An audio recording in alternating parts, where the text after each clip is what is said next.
We're in. Huzzah! It worked. It worked. Hi, everybody, and welcome to Space at the Table, our new talk show format show Yeah. on Some Other Heroes. Thank you very much for joining us. We really appreciate it, and lovely to see some familiar faces and names in the chat. Thank you very much for joining us. We are going to do a little bit of introduction at the beginning of this show because it is our first episode, and then we will go straight into talking about the joys of One D&D and some of the things we like about it, and a couple of the things that we really don't. And some of the stuff that Chris had to explain to me. With no further ado, I am going to hand over to Chris to tell you a little bit about some of the heroes for those of you who don't really know a lot about us. Yeah, I think most people here are familiar with the stream as well. But one of the things Wayne asked me to kind of talk about today is why we started Some Other Heroes. Why we put ourselves out on the internet and play our game the way we do. Obviously, the first thing is we have a lot of lovely people that we enjoy playing with, and we wanted to share that with people beyond there. It's basically about having fun. I was starving for something creatively. I wanted to do something creative, and I think Wayne really wanted to join in on that. And then once we talked to Charlie and Theo, they were very excited to kind of join us as well. So they were very easy to talk into doing it, by the way.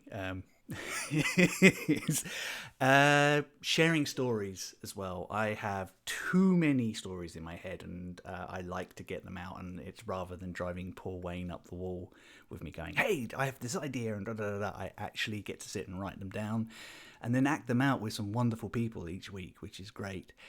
And when we were talking about putting on the stream, we talked about community and what we wanted to achieve there. So community is a big thing for both of us. It's something that both of us, we've both had very good, very reasonable upbringings, but even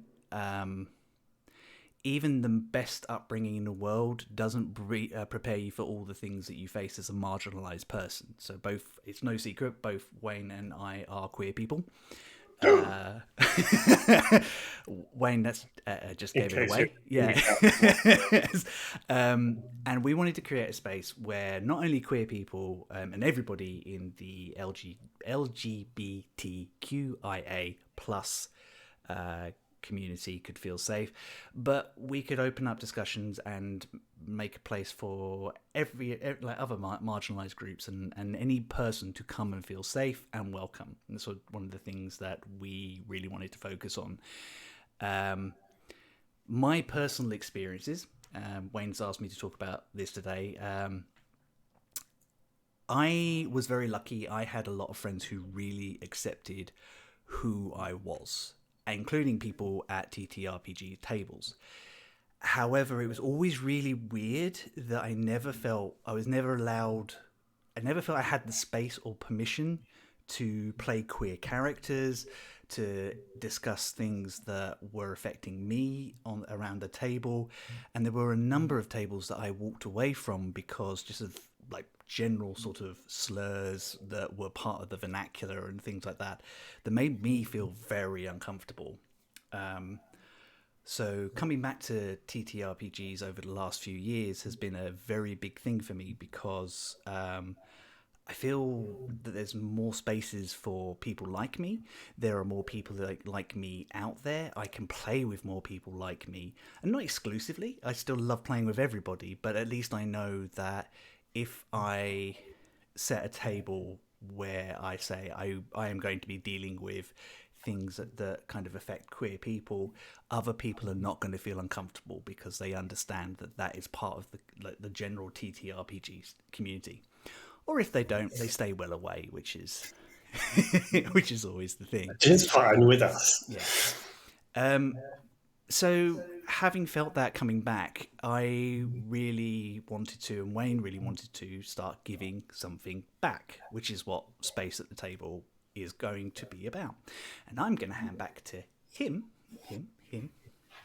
Me. Yes, to tell you a little bit about what our thoughts are, what our plans are, and go from there. Yeah. Yeah, so I mean, a lot of the people here know us from some of the heroes from our weekly live play stream that we do, and we love doing that. It's just one of the best things that we've ever done. But a big part of what we wanted to add to some of the heroes as a whole was again this idea of kind of adding back, giving back to the community, but also. For me, as somebody who's relatively new to D&D and TTRPG, I also know it was a bit intimidating, sort of starting out, not just because of the overwhelm of rules and all that kind of thing, but also because I realized that I was quite nervous about playing around a table with people I didn't know.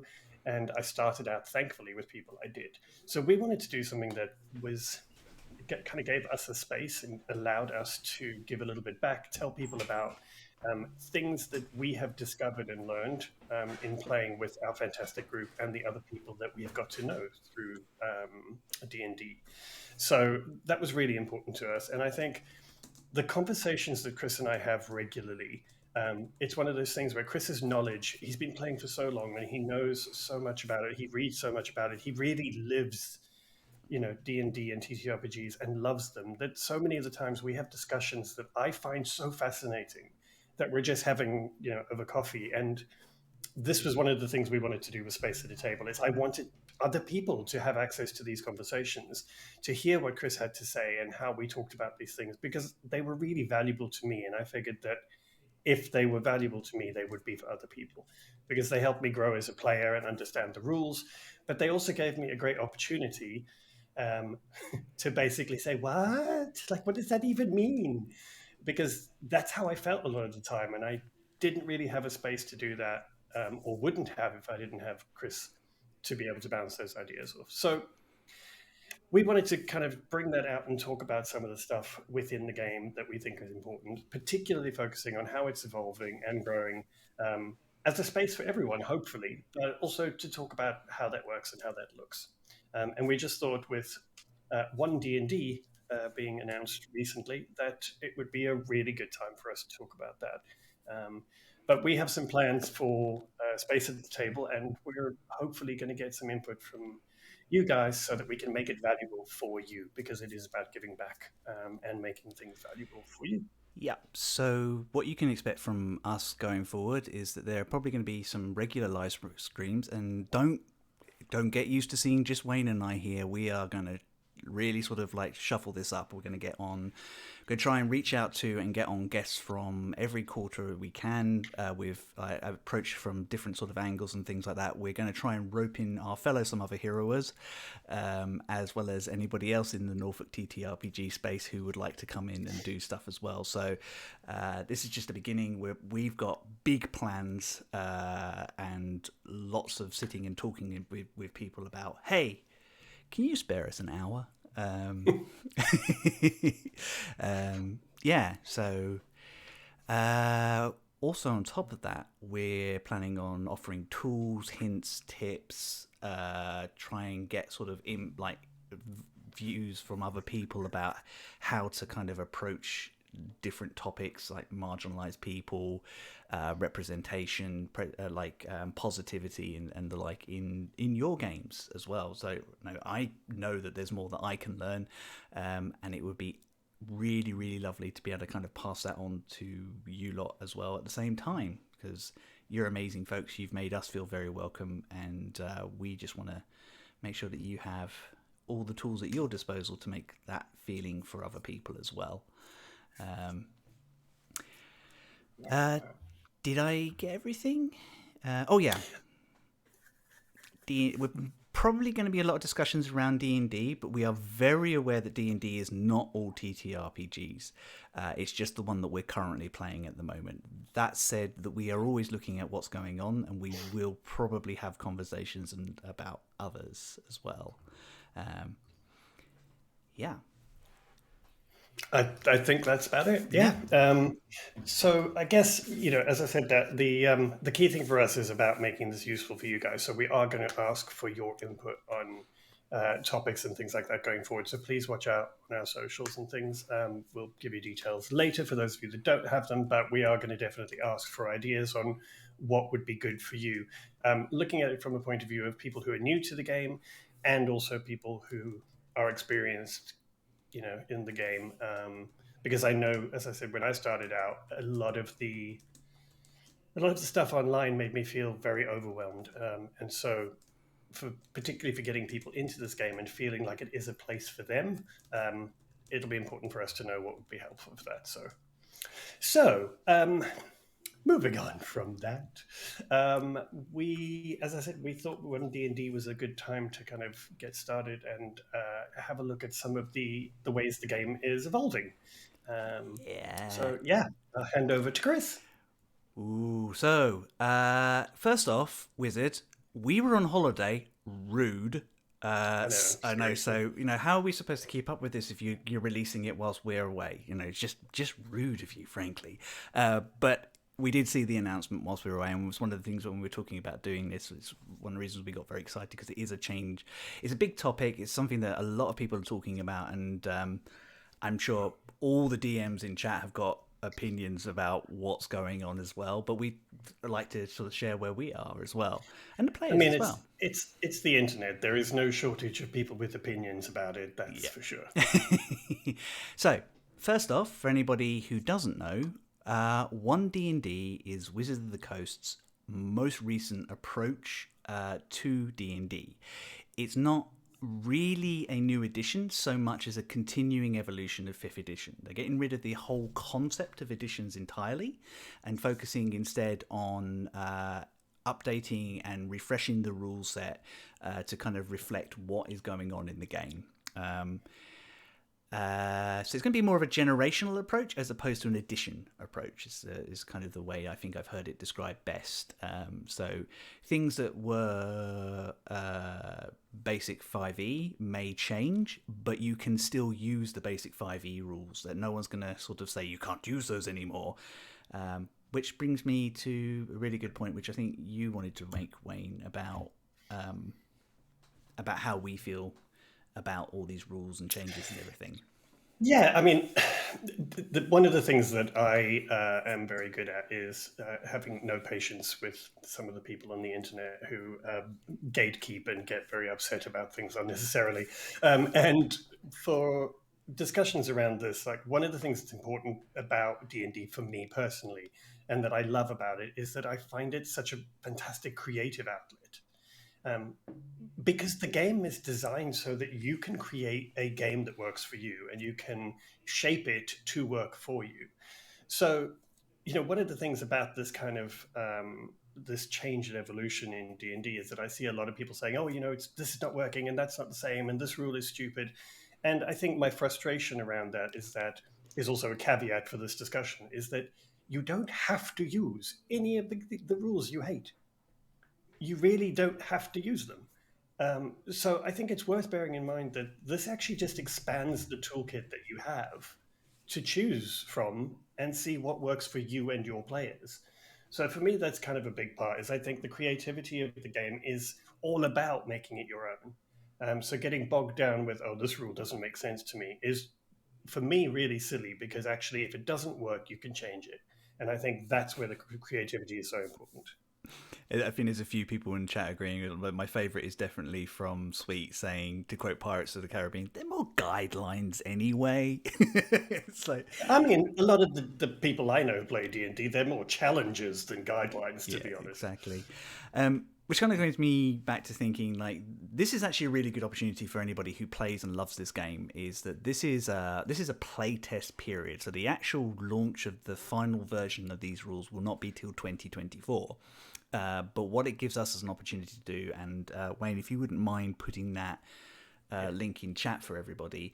If you haven't seen it already, you can download these rules, you can read through them, and then you can immediately give your opinion on them. And we're going to actively encourage you to do so if you haven't done so already, because if we can help shape this game and make it more fun and more accessible for more people, that's brilliant. And also, if you're not going to give feedback, then don't moan when you don't like what they publish. I mean, I'm not saying I'm grumpy about this stuff, but Yeah. You're allowed to be a little grumpy about these things.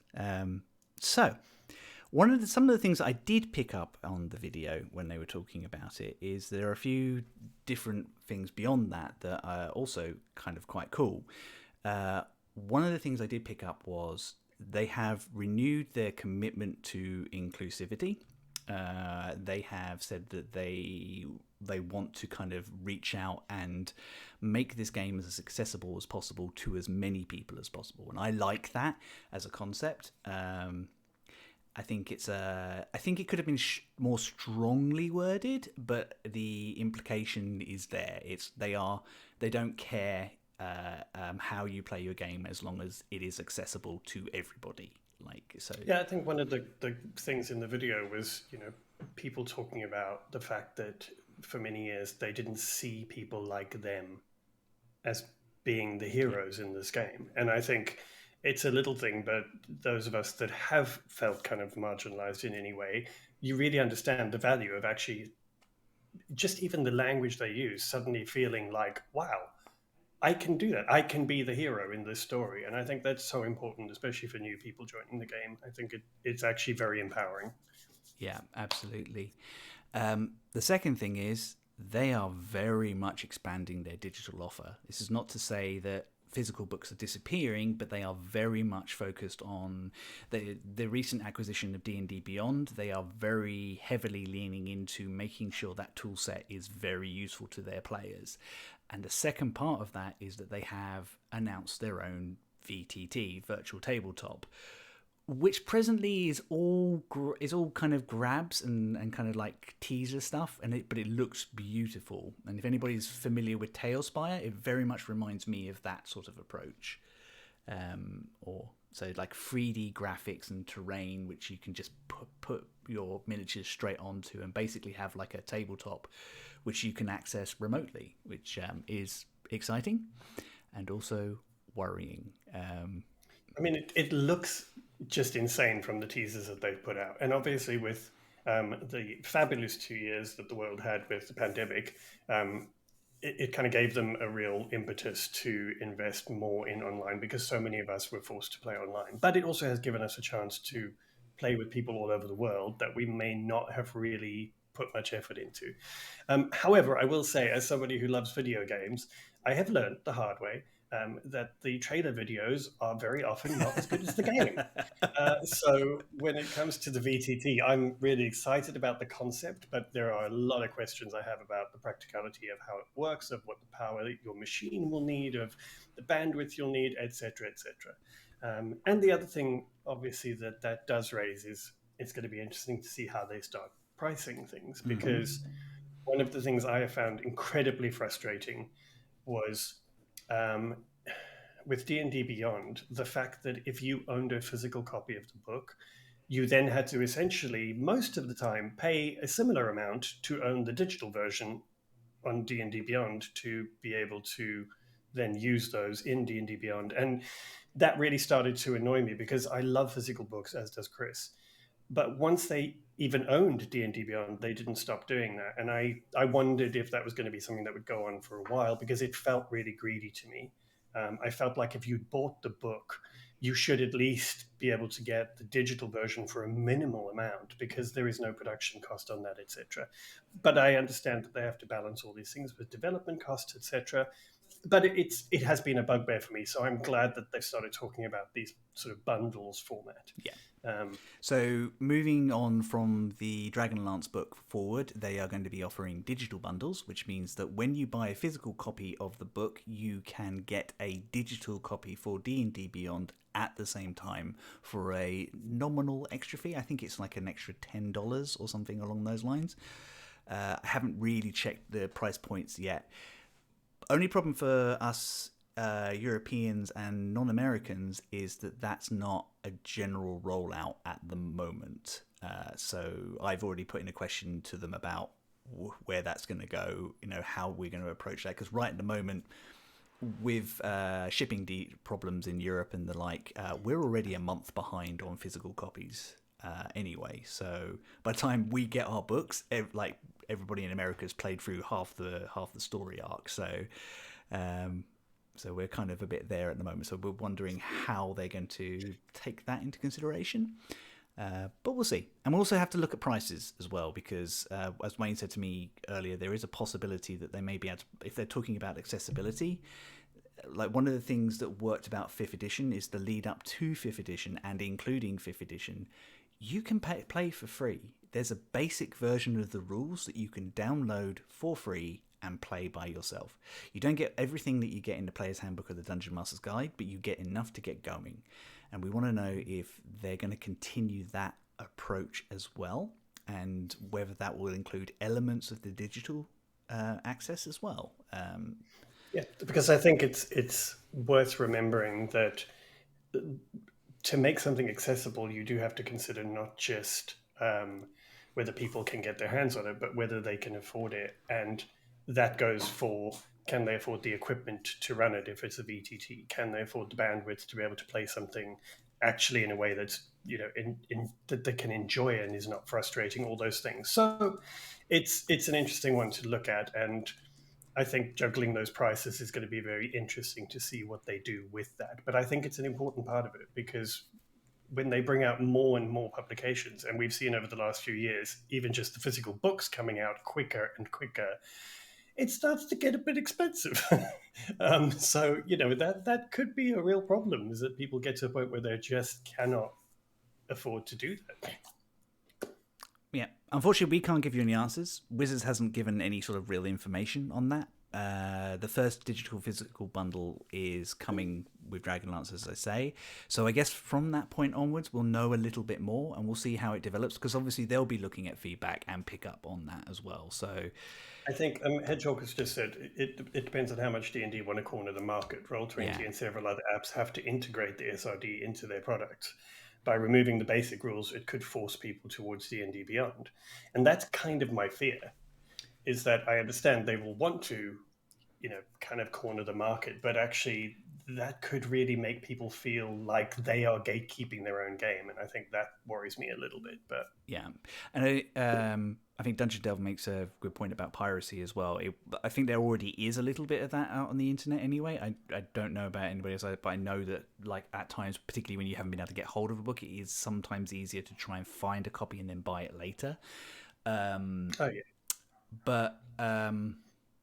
I had another point with that, and I think I just confused myself out of it. That's fine. We can come back to it. Yeah. Roll20 have just made moves themselves to try and combat this, I think, but I don't think they were ready for a VTT arriving. There was actually a point Wayne and I were talking about the possibility that Wizard probably might be eyeing up Roll20 and before they bought this out. Oh, that was it. Wizards seem to be genuinely a company that want to try and do better and grow and be inclusive, but they are still owned by Hasbro. Yeah. And big companies put big targets on little companies that do well. So I'm not naive enough to think that they can give stuff away, but I do think that, again, it comes back to, in 5 years' time, are we going to feel like they've actually tried to make it accessible for everyone, or have they become an exclusive game that you have to be able to afford? Yeah, absolutely. And that will be very telling, because actually it is something that has damaged the game in the past. So it's a question of whether they remember those lessons or not. But they're asking for feedback. So hopefully along the way, we will get feedback on that as well. Absolutely. That'd be really good. So speaking of feedback, we're not going to go through everything today in the Unearthed Arcana that they've put out. We're just going to go through some of the key pieces that we find interesting, that we think are kind of evolving well, some of the things we don't like. As we put the link in the chat, so if you want to download, have a look at it there. We're not going to show it on screen. We're just going to talk through some of those, and you can review it later. Absolutely brilliant. So the document you can download from Wizards directly at the moment via D&D Beyond is a new Unearthed Arcana, and probably the biggest Unearthed Arcana I have seen for a while. It is just player options at the moment, so it's about creating your character. and it is what would effectively be in the player's handbook. There's some stuff that's really good. Some of it's quite exciting. Some of it made me sort of scratch my head a bit and kind of ask some questions. But we're going to run through it now. So changes we have noticed. So let's start at the beginning. The biggest thing, your bonus ability traits, for example, the +2, +1 that you get as race, no longer a race thing, comes from your background, which for me, that's a really positive thing. So being an orc doesn't automatically make you big and strong anymore. It comes from the background and life that you have led up to the point you adventured, which just makes so much more logical sense to me. Like you can be a strong halfling because you grew up as you spent your life as a gladiator, or a smart Goliath because you trained as an acolyte. It's really, really good, and it kind of removes some of the sort of problematic elements that were associated with some of the races. It's a step beyond what they were doing with Tasha's Cauldron of Everything, into where I think they want to go with things. I think for me, one of the really cool things about that is that I have always felt, being, again, relatively new, only in the last few years to D&D, the backgrounds were often felt to me very much like a throwaway. You kind of looked at what background kind of suited you, or had a particular thing you wanted, and it was like, yeah, that's great, I'll use that one. But they didn't really have any impact on you, unless you took, for example, something that allowed you proficiency with land vehicles, if you knew that was going to be part of your game. But otherwise, a lot of the backgrounds really just felt like throwaway. Yeah. And so I do like the fact that they've added this in, because it does really make sense, just on a very practical level. The fact that you have spent your life training in a certain way or experiencing certain things will inevitably give you those kind of skills. So I really like that a lot. So while we're on backgrounds, actually, that's a good chance for us to segue into what else comes from backgrounds now. So as Wayne did point out, and I think a couple of you have talked about in the chat already, beyond your ability scores increase, you also get your tool proficiencies based on your background, which makes sense to me, and you get bonus skills, which you have always got, but there's more of them, and they are more sensibly lined out. The other thing that gets added to backgrounds is you get a first level feat. Goodbye to all the weird sort of feat-esque things that exist in the current player's handbook, which are situationally useful for some games, and other times they just don't really make a lot of sense. Or you as often the case, they get forgotten about by players. You will have an active feat, and we'll talk about the feats a little bit later themselves, but I think that's really fun and really exciting. Goes back to, for those of you who played 3.3 and 3.5, it goes very much back to some of the way they built characters in those days, which is actually quite a nice throwback. I think it's one of the things I missed from the current edition. Yes, we're now going on to Xbox numbering. There is no more 3.3 and 3.5. We are now just one D&D. Yep. We did wonder who they'd gone to for marketing for the name. Yeah. Dungeon Doves just said the feature thing is a homebrew rule in his group, or in their group rather, and a while ago, and I'm glad to see it brought in because it was fun. And I like, that's again going back to that creativity thing. It's like, I know we're not tied to those previous rules, but I really love the idea that they've given us this kind of background that actually means something now to play with. However, on the feats, we'll come to the feats later. Okay, we'll talk about the feats as feats. Okay. I think because we'll come to that one. But I know that you have opinions. I usually do. I'm trying to think of anything else. Building your own background. Can't find a background that you want in there? Build your own. So the choice works on the basis of pick 3 ability score increases, pick 2 tools, pick 3 skills, and pick a feat. You can build your own background easily with some like real strong guidelines, and that is so nice. Can't find anything that suits your character? Make it up. And the thing for me that I really like about this, and why it's something that's like worth talking about, is I always think that there has to be a really sort of careful balance in D&D by making it interesting enough for players who are really experienced and want to create very bespoke things like backgrounds, etc. But also, there are those of us who started and genuinely were just like, oh my God, what do I do with a background? Like, there's so many and I don't know what to do. Once you've played for a while, you feel like there's not enough, but initially it can be really overwhelming. And so I like the fact that now you do have those two options. For those of us that actually don't want to create a character that's heavy in background, we can just pick one and go with it. For those of you like, like Nikki was saying, who love using the background for their character, how to, flavor their character and stuff, they can now do more with it. And I think that for me is one of the key kind of things that I'm kind of checking through all of these changes, is that it does work for both experienced and new players, because I think sometimes that can be a very hard line to tread. Yeah.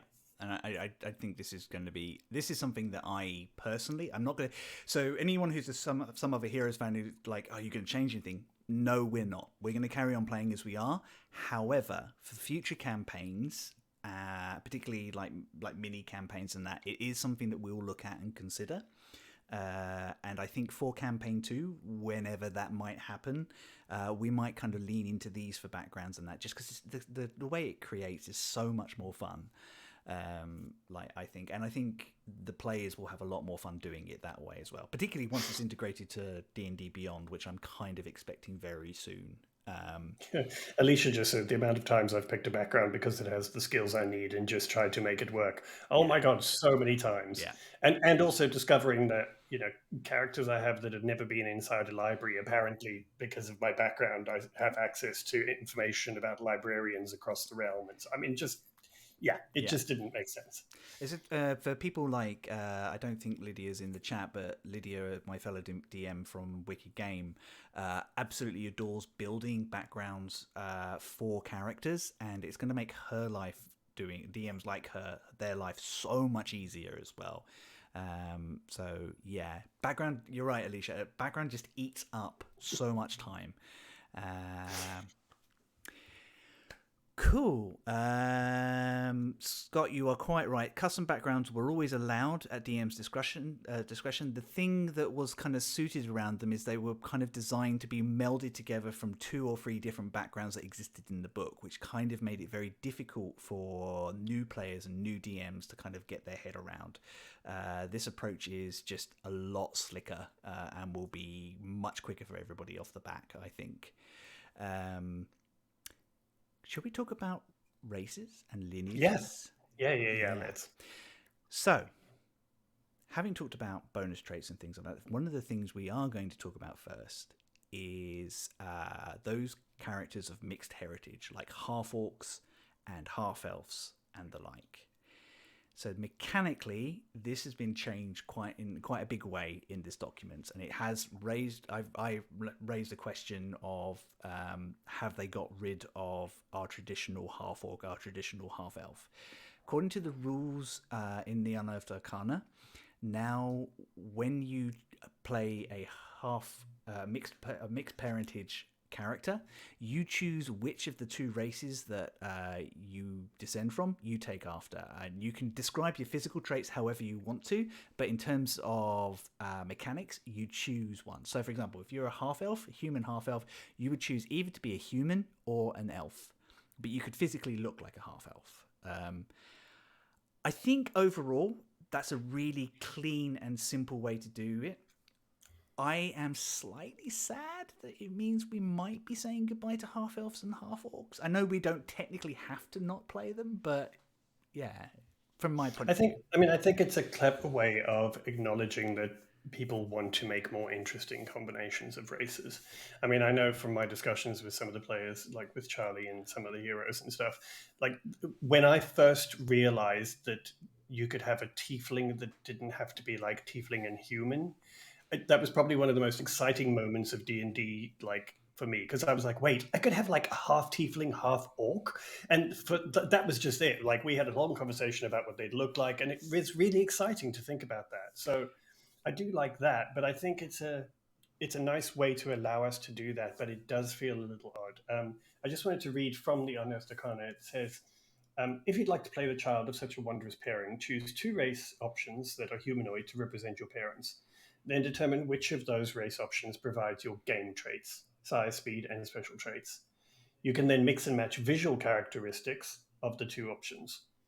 So, I think that that's a nice way of making it easy to do it, but it does raise questions about half elf, half orcs. Yeah, and some people really. I mean, as they sort of said, you will like in terms of the way the generational approach to the game, you will still be able to play those, but they probably won't be in existing books moving forward. And they've been such a staple of the game for so long, it feels a little sad. That's my only. I can see why they're doing it. But it makes me a little sad. I'm like, I don't want to open up a player's handbook and not see a half elf and a half orc. I want them there. But on the other hand, orcs promoted. They are going to be a standard player race from here on in. There is, for those of you that have kind of followed, it is the orc from Eberron and the Critical Role setting books. And the new multiverse book as well. It is that version of the orc, which I think is good because actually it's a better version of the orc. Yeah, you can now play orcs as a starting player. When you pick up your first player's handbook, you will see an orc in there, which will be really good fun, I think. Yeah, Dungeon Delves predicts exactly. Good timing. Yeah. So the next thing I wanted to talk about are something that I've humorously in our document kind of said, the good, the mixed, and the needed. Humans. We'll start with humans because, we get everywhere apparently. The multiverse is absolutely full of us. They have happily blended the 2 versions of humans in the player's handbook into something that makes more sense. Humans only now get 3 bonus traits, the same as everybody else, from their new backgrounds. But they do get additional skills and they get a feat as per the human variant version from it. But it's all much more cleanly laid out. Humans feel better balanced and just a lot more fun to play, I think. From a mechanical standpoint, I know Wayne's kind of like humans. Why would you? No, I think Chris said yesterday, I want to, it's making humans more interesting. I was like, I don't think I'll ever play a human. But anyway, why would I when I can have horns and wings and various other things? Absolutely right. Dungeon Delves brings up dwarves. So, yeah. Some of what has happened to dwarves is really cool and very interesting. Sorry, I just wanted Scott saying a cool design comes first. That's a whole different episode about how I create characters. Cool. So, yeah, Dwarves, some of what's been happened to dwarves is really quite cool. Some of it less cool. So let's get the less cool out the room. Let's get the the omission from the room. Sub-races for dwarves have been removed from this version of dwarves. There is no mountain dwarf, no hill dwarf, no deep dwarf, just dwarves. And I think that's very sad myself. I quite like that there is a distinction, particularly since elves, halflings, and gnomes still have their sub-races. So that's the part that really confuses me. I get simplifying or allowing us to create a version of elves or dwarfs or whatever that is a little more custom, based on where they come from, etc. However, it just doesn't seem to make sense to me that they've removed the specific sub-races from dwarf, but not from elf. I just find that really odd. It does. It seems like a very weird thing to do, and we don't know why they've done it. I'm sure they kind of like have whoever's doing that was kind of like, oh, I'm just going to make it simpler for everybody. But there are distinct differences between the different types of dwarves, and there are reasons for those in lore and stuff like that, which a lot of people will want to kind of carry on doing. Yeah. You think Sweet thinks it's because most people only play Mountain because they're fools. Hill dwarfs are amazing. This is the thing: is that the difference for me when I read those kind of sub races of dwarves? The interesting thing is that they made sense. Yeah. What they were, how they described them, based on what their background was, where they lived, etc., all kind of made sense that they were sub races. So that's why it seems really weird that they've taken them away to me, because actually it wasn't something that was like, oh well, they're all the same. It actually did add something, and so we'll see. I mean, they may put it back, but that was definitely something we noticed immediately. I mean, of all the races to do it, like dwarfs just doesn't feel like the most logical to me at all. No. Like, we're not going to go through all the races. Time sensitive, and it will take too long. Sorry, Hedgehog just said, sounds like they started removing them all, and after dwarves they got distracted and then worked on something else. It does really actually feel like that. Yeah, they were working on dwarves and then a tiefling walked past, and that was it. They're gone because tiefling walk past, you're bisexual now. Oh, sorry. Yeah. That's the rules. I don't make them. We will talk about tieflings now, though. So, fans of the tiefling, you are going to be very much rewarded. They are a very interesting race anyway, and I think they were the love child of 5th edition. They really were. Everybody got very excited by it. When they've been around since previous editions, but they were very much more heavily explored in 5th edition than they ever have been before. And anyone who kind of played with things like the Sword Coast Adventurer's Guide or the DM's Guide, you got so many variations on tieflings, but they were a confusing mess.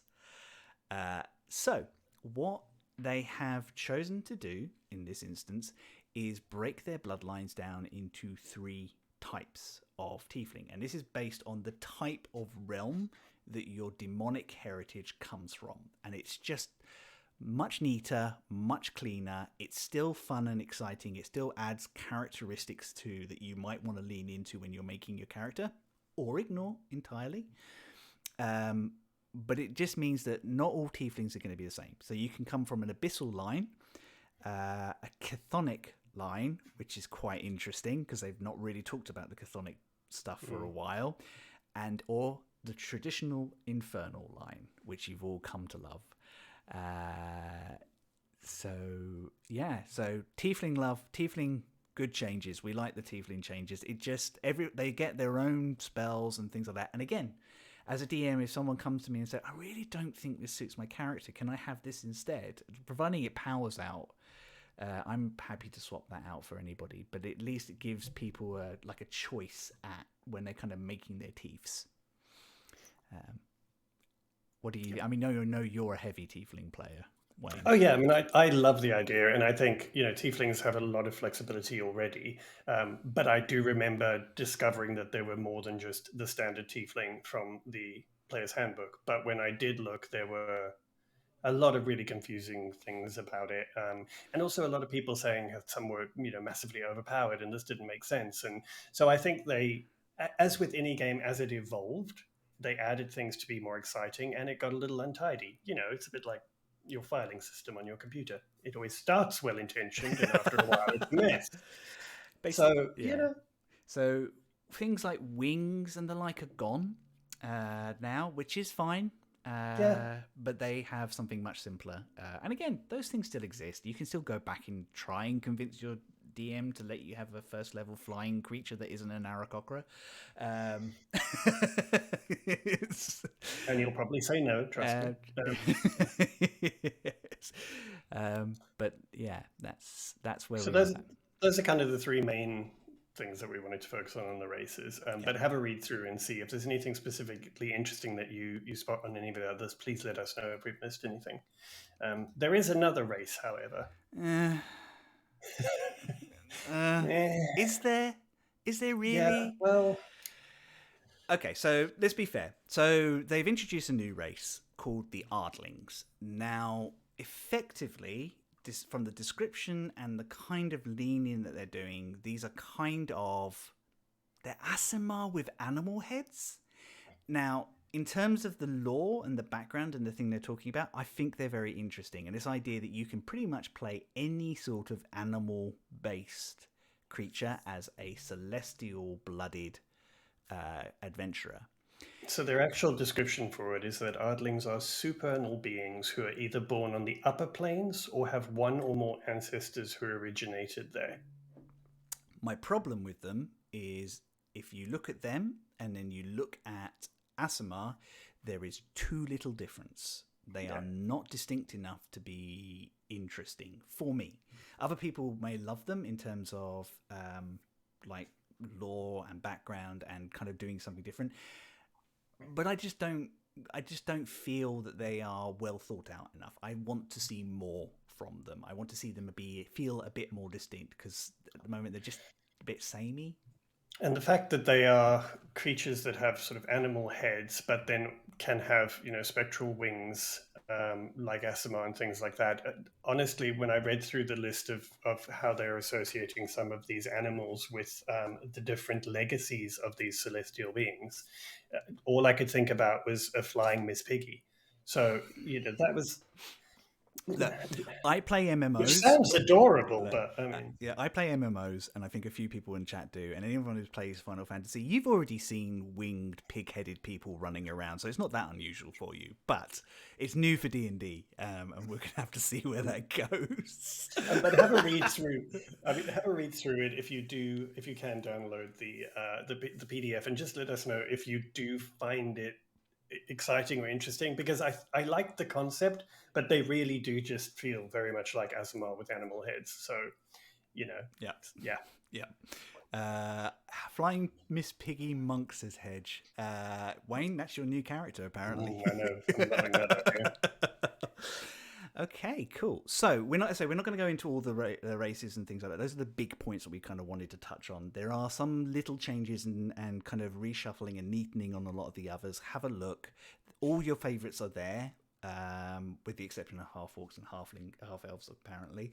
But have a look and see what you think. Let us know as well. We're quite excited to see what you all think. And let them know as well. And definitely while we have the chance, let them know. Yeah, if you're not happy about something or you're excited about something, equally as important. So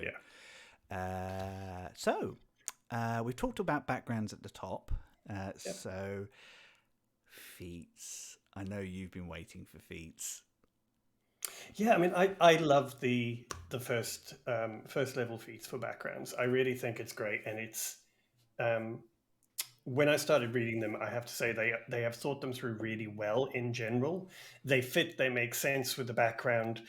Obviously, you could talk to your DM about changing it if it really didn't work for you, but I actually think they've done a really good job. However, as somebody who plays a bard in our Some of the Other Heroes campaign, there was I was a little disappointed because I came to the entertainer background and the feat is musician, which really for me just felt like such a lazy choice for the background feat. It was just one of those things where I was like, it's almost like somebody said, "Oh, what are bards? Oh yeah, they're musicians." Now my bard is a musician of sorts, but actually my strength is, as my character strength is in oratory skills and speaking and telling stories. And so it just felt like a really throwaway feat for them to give, basically give the entertainer background. I thought they could have been a little more creative with that. It felt a little bit, going back to what we were saying earlier, like they'd kind of been very excited and had some great ideas for the first ones, and then it kind of drifted off a little as they got further on. Yeah, there's also a problem with feats, which will tie into some rule with that particular feat that ties into one of the rules changes, which I'd like to talk about in a minute. I'm just going to move us on because I'm aware of the fact we've kind of got 10 minutes before we need to pop everybody into Wicked Games chat. We promised our friends we'd raid them, so we need to make sure we're ready for that. But yeah, the other one. So DMs, lucky.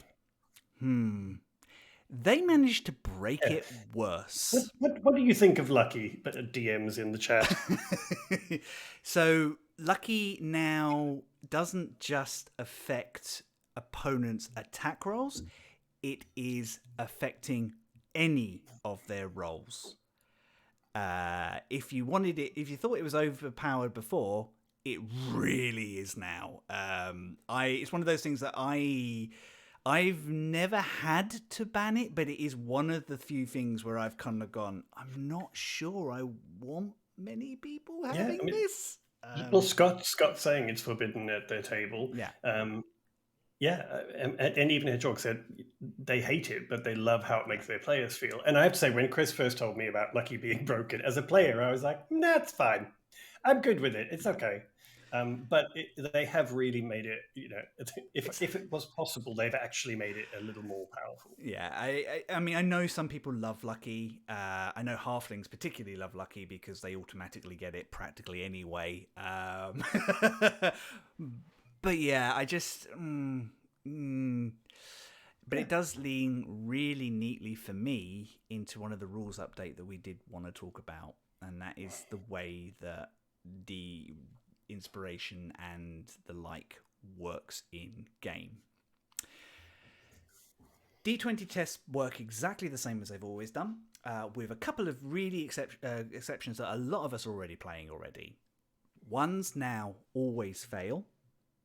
Hopefully with comical effect, by the way, any DMs out there, because that's half the fun. It's like, don't punish your players for it. Just kind of like something happens that's silly and fun. 20s always succeed, even if they don't hit the target number. Some people may not like that. Personally, we practically always play that at our table anyway. It just makes the players feel powerful, and like rolling a 20 feels like something magical for them. There is something that has come out of this, though. Now, when you roll a natural 20, the player who rolled the natural 20 gets a point of inspiration. I have feelings about this. Now, I know that some DMs are better than others at handing out inspiration. It's something that I have got better at as I've gone on personally, but I find that cheapens the whole point of inspiration. That's my view. Like, other people really enjoy it, but I don't. When Chris first told me about this, genuinely, I didn't understand why they would do this, because it means that, okay, so you can't stack loads and loads of inspiration. However, it does mean that every time somebody gets a D20, they get inspiration. Yeah. Now, obviously, the roll of the dice is random, who knows? But for me, it just feels like it's not as special as it is right now. For me, I know that there have been games where we've played loads of games, hours and hours and hours and hours, and I've never got inspiration. Yeah. And then there is something you think of, something you say, something that you do as you describe something that is worthy of that inspiration. And it just feels so valuable. It feels like such a treat to get it. And it really feels to me like that's just not special anymore. So I have a real problem with this as a player, because it doesn't feel like it's that exciting. Yeah. Two other things attached to this. You lose all your inspiration on the long rest. I don't like that. There are times when you go between two long rests because of whatever shenanigans or anything along those lines, or your characters are just killing dead time. It feels like players would lose their inspiration that they've earned too soon in a lot of cases. Yeah. I don't think that's fair. I feel like inspiration is something you should hold on to until you actually want to use it. You can gift an inspiration that you are earning to another player. I like this one. I think this encourages group play. I think this one makes it fun, and I think you had a couple of points which I don't disagree with as well about it. Yeah, I think for me, I think that is a great idea that you could hand it over, and that does encourage sharing amongst the group. However, I think if you're doing that every time somebody rolls a D20 or rolls a natural 20 rather, I think it just becomes something that you could end up with everyone having an inspiration, and then it just feels like a lot to me. I just feel like, as you say, it takes away the value of feeling like it's something that is really prized for role play or for really magical moments. I think so. For me, that's a real. It's just a real fail on the rules that they've put together for me. Two other things about 20 rolls as well that I'm not particularly interested in seeing go all the way. So, crit hits. Crit hits, according to the Unearthed Arcana, only affect unarmed attacks and weapon attacks. The way that's worded means that there is no critical damage for a magic user using a spell. Even if you crit. Even if you crit, you only get your standard damage. And rogue sneak attack doesn't get it because it doesn't classify as a weapon attack. It classifies as sneak attack damage. I think there may be clarification on this moving forward. I think that will change, but as it stands at the moment, don't like that. I don't like that for my players. I don't like that for like me as a player either. It's like, though, when you hit that 20, you want that really meaty hit. I just feel, as somebody who plays a lot of spellcasters and plays with people who play a lot of spellcasters, that really just feels like, why would you not if it does damage? That seems really odd to me. So I do think there'll be a revision of that, because everything I've seen about it is people just saying, what the hell? One of the other things that specifically is in the wording, which I picked up on, it specifically says player when a player rolls a critical dice. Now, no DM. No DM. Sorry, DMs. So that's not fair. Come on. You know, come on, we're players too. I mean, that's the way I'm going to run it. I'm a player too. Here's my critical damage. Maybe that's exactly what they intended. So we'll have to see the clarification on that. Exactly. But, we think that that's probably going to be reworded because I don't think that anyone's going to be happy about that as a DM. They're like, no, I want my natural 20s to mean something as well. I roll as much as the players do. I think it's an interesting one, because the inspiration thing feels almost like in a video game, in an MMO, it feels like they've kind of almost introduced another currency for people to gather and use to make it more interesting. And I think I get that they're trying to do that and make it a little more widespread, but it just feels like overkill for me right now. So I think we're going to have to wrap up, Chris. Yeah, we are. A couple of very, very quick points before we jump over to our friends. They have simplified tool categories across all three of them. So now you get standard price and a standard list for types of tools, which makes it very much easier for anybody going through the player's handbook. Except Chris did point out you pay the same for a flute as you do for a harpsicord, which is a bit of a weird one. watching somebody carrying around a harpsichord is going to be amusing anyway. And spell lists have, and I think we need to sort of just touch on this very quickly.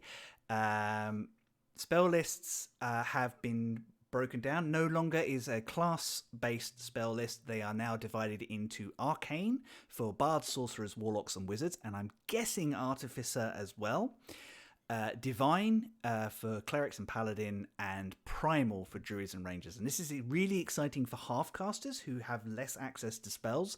I don't think it massively affects the full casters that much, other than it might like homogenize some of the spells that they can choose. But to be fair, subclasses have been doing that for quite a while anyway. So yeah, I think it'll be an interesting one, because I can't see at the moment how it's necessarily bad, but it does, as you say, it does make spells a little more generic across classes, as opposed to some that were very specific to one class. So we'll see how people react to that. But yeah, I think it could really affect wizards. Yeah. But I haven't seen the full list yet either. So yeah, we'll see how that goes when they've got the full list out, because they've only got low-level spells on it at the moment. But that was our quick run through the Unearthed Arcana. As we said before, please, Wayne, if you could just throw that link up in chat again for us again, please. Yeah. Please go and download the Unearthed Arcana, have a read through, see what you think. Let us know.